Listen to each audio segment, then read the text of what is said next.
I won Montana by so many points, I don't have to come here. We want tough, strong, powerful borders, and we want no crime, and we're going to protect ICE. We will make America great again. Thank you, Montana. Thank you. President Trump campaigning in Great Falls, Montana tonight. He talked about everything from immigration and border security to NATO and nominating his next Supreme Court justice. Thank you for joining us tonight. I'm Whitney Ward.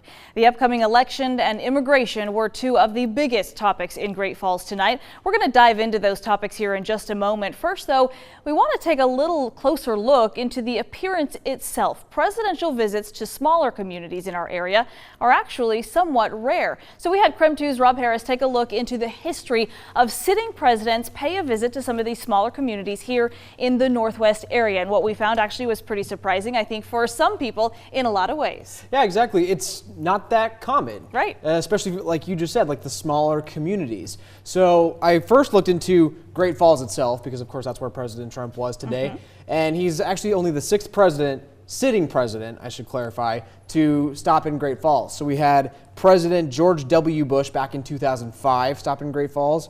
And before that, we had Reagan, Johnson, Kennedy, and Truman. But as you notice, I mean, those presidents are pretty spread out. Yeah, absolutely. Lots of places to come and visit here in the Northwest. So tell us what you have found out about other presidents in other areas for often other reasons than just campaigning. Exactly. And so there are a few things that are going to bring presidents to certain specific communities.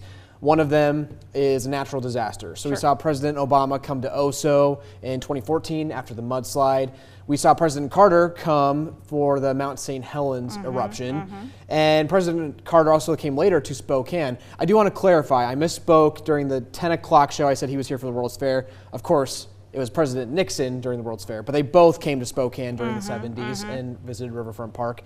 And then also presidents will sometimes just choose different communities to make policy addresses. It kind of gives them a different backdrop than Washington, D.C., where they are all the time. Right. So I found one example in Nampa, Idaho, of all places. President George W. Bush picked Nampa as a spot to speak on the war on terror back in 2005. So we know it's not a comprehensive list, but certainly not scientific, but obviously very kind of sporadic.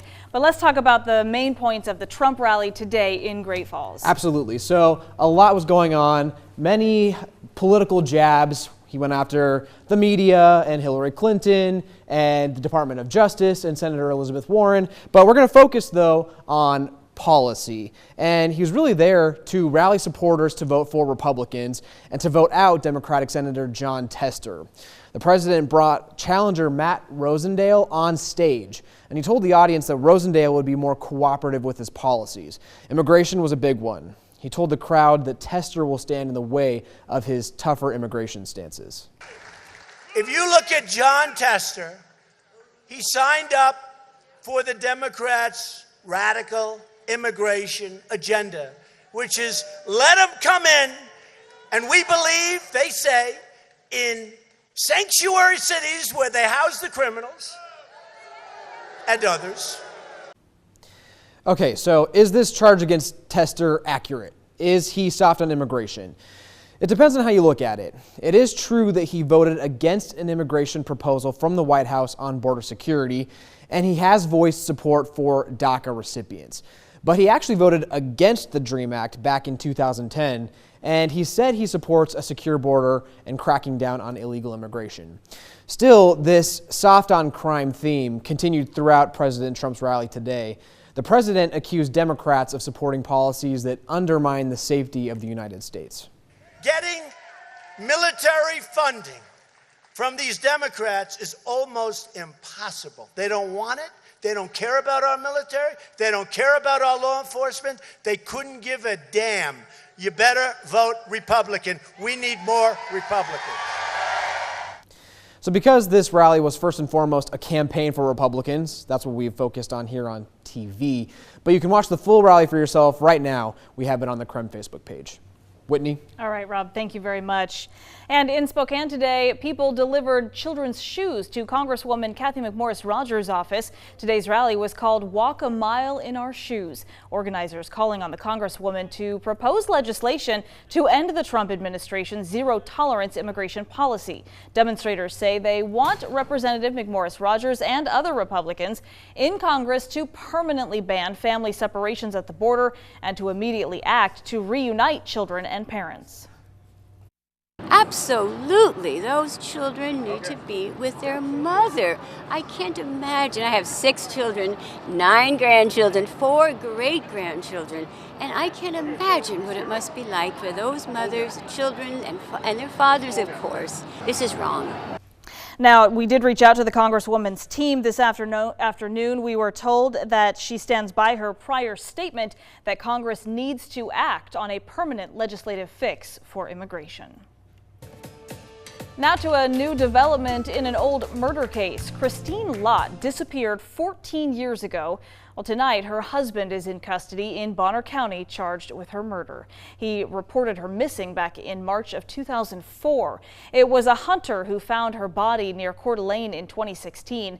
At the time, her husband, Stephen Lott, was considered a person of interest.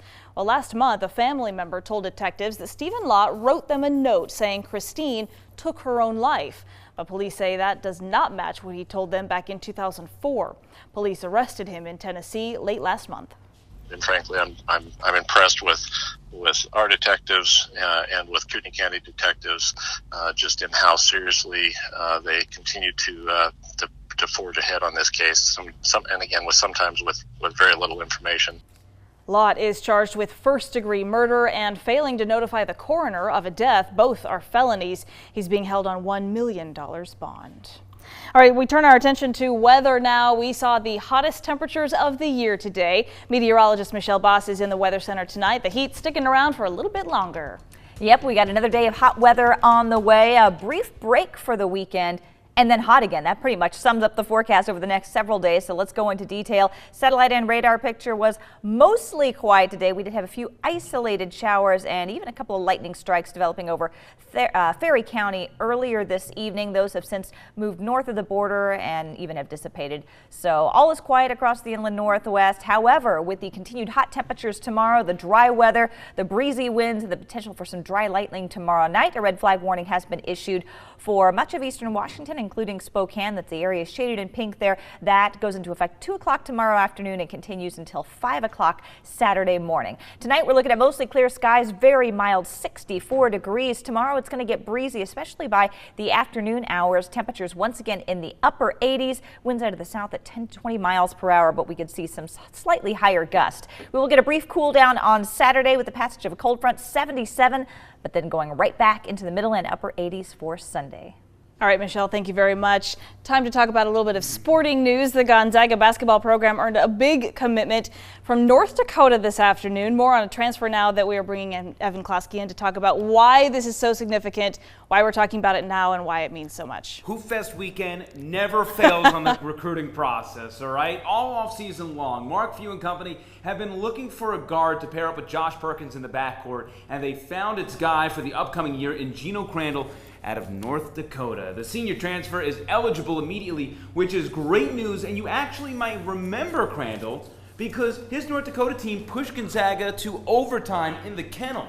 So the junior dropped 28 points on the Zags with 5 boards, 5 dimes, and 5 steals. He was the best player on the floor by far. And Mark Few mentioned in a press release that his capabilities were on full display that December 16th night. Now, the reason this is so important is because Josh Perkins logged so many minutes last year as the lead guard, and now you can give him a breather more often, thus making him more effective. So I dug through the stats, and I tried to find a comparison of another Gonzaga player, and I found Kevin Pangos, and that's a lofty praise.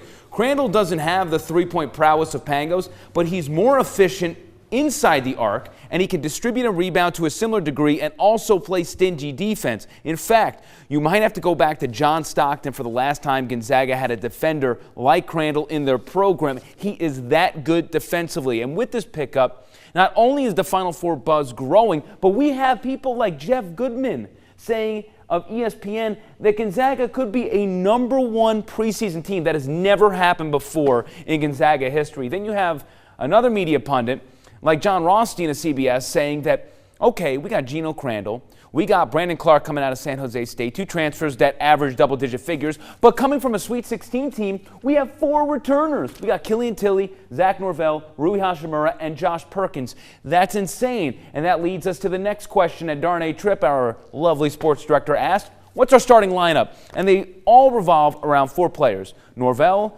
Perkins, Tilly, and Rui. But do you want to go big with Brandon Clark, or do you want to go small with Geno Crandall? That's the big question. But regardless, you got studs all over the place, and you have depth, which is so important because when you look back to that national championship team a couple of years ago, you had stars and you had depth. And that is what we're seeing. We know the formula, and it looks like a trip to Minneapolis is well within reach. They will be a definite top 5 favorite entering the new season, and certainly one of the few teams that people are predicting to head to Minneapolis. Always exciting to think about, and you know it's many months away from now, but still. Never too early to talk Gonzaga basketball. Never. All right, Evan, thanks very much.